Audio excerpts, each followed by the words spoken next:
अब हम लोग स्मॉल जी और कैपिटल जी के बीच के रिलेशनशिप को डिराइव करेंगे, जहां पर small G acceleration due to gravity है और capital G universal gravitational constant है। तो इन दोनों के बीच में जो रिलेशन होता है उसको हमें डिराइव करना है। तो इसको डिराइव करने के लिए यहाँ हमने डायग्राम में यहाँ पर अर्थ को दिखाया हुआ है। अर्थ का मास जो है वो कैपिटल एम है और रेडियस जो है वो कैपिटल आर से डिनोट किया है।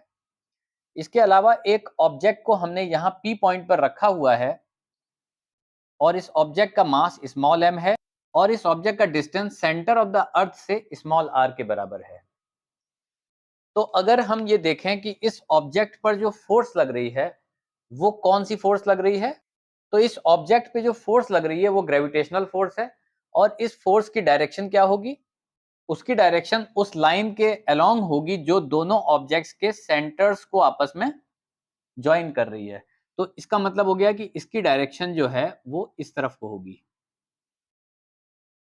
तो न्यूटन्स लॉ ऑफ ग्रेविटेशन के अकॉर्डिंग जो फोर्स इस ऑब्जेक्ट पर एक्ट करेगी सेंटर ऑफ द अर्थ की तरफ को, उसका मैग्नीट्यूड होगा F equal to G into m1 into m2 divided by R square.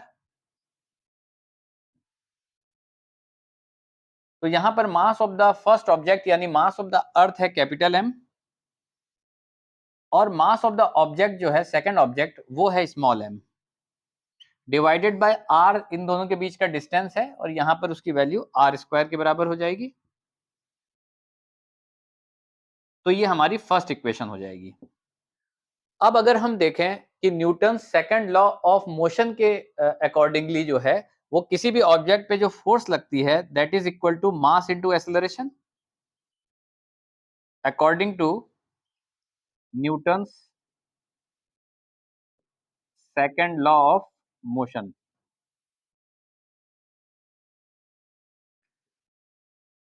तो जो इस ऑब्जेक्ट पे फोर्स लग रही है वो मास इनटू एक्सेलरेशन के बराबर है और एक्सेलरेशन जो एक्ट कर रहा है इस पर वो केवल acceleration due to gravity act कर रहा है, क्योंकि ये ऑब्जेक्ट जो है वो फ्रीली फॉल कर रहा है। इस पर लगने वाला फोर्स केवल gravitational force due to earth है।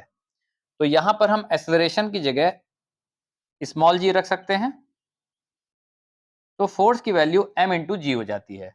ये सेकंड इक्वेशन है। अब इस ऑब्जेक्ट पे जो फोर्स लग रहा है वो केवल ग्रेविटेशनल फोर्स लग रहा है जो कि अर्थ एग्जर्ट कर रही है, तो इसलिए ये जो फोर्स की वैल्यूज हैं फर्स्ट इक्वेशन और सेकंड इक्वेशन में ये दोनों इक्वल होंगी। तो फ्रॉम इक्वेशन 1 एंड 2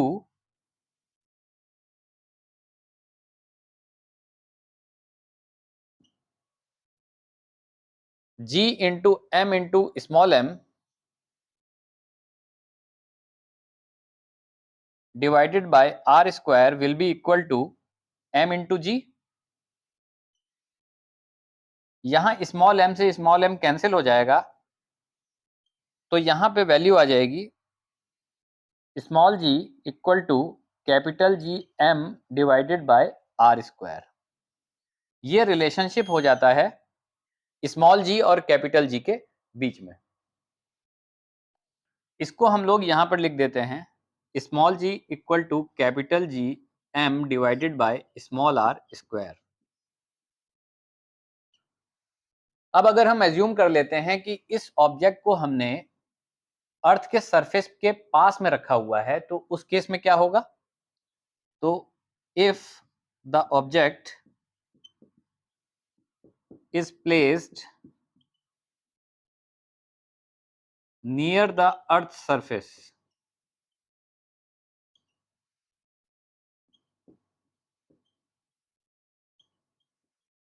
तो उस केस में क्या होगा, तो उस केस में जो distance between the object and the centre of the अर्थ है उसकी वैल्यू कितनी हो जाएगी, उसकी वैल्यू हो जाएगी कैपिटल आर के बराबर। यानी ये जो डिस्टेंस है ये इतना ही रह जाएगा, क्योंकि इसको ऑब्जेक्ट को अब हमने इस पॉइंट पर रख दिया है। सपोज इस पॉइंट को हम क्यू बोल दे रहे हैं, तो अब इस ऑब्जेक्ट को हमने क्यू पॉइंट पे रख दिया है और अब ऑब्जेक्ट और अर्थ के सेंटर के बीच का जो डिस्टेंस है वो रेडियस के बराबर हो जाएगा, रेडियस ऑफ द अर्थ के। तो यहां पर हमने स्मॉल आर, ये जो डिस्टेंस है ये जो है कैपिटल आर के बराबर हो जाएगा। अगर हम इसकी वैल्यू को यहां पर प्लेस कर देते हैं तो हमें मिल जाएगा small ji equal to G into M divided by capital R square. तो इस स्पेशल केस में स्मॉल जी की value g into M divided by capital R square हो जाती है।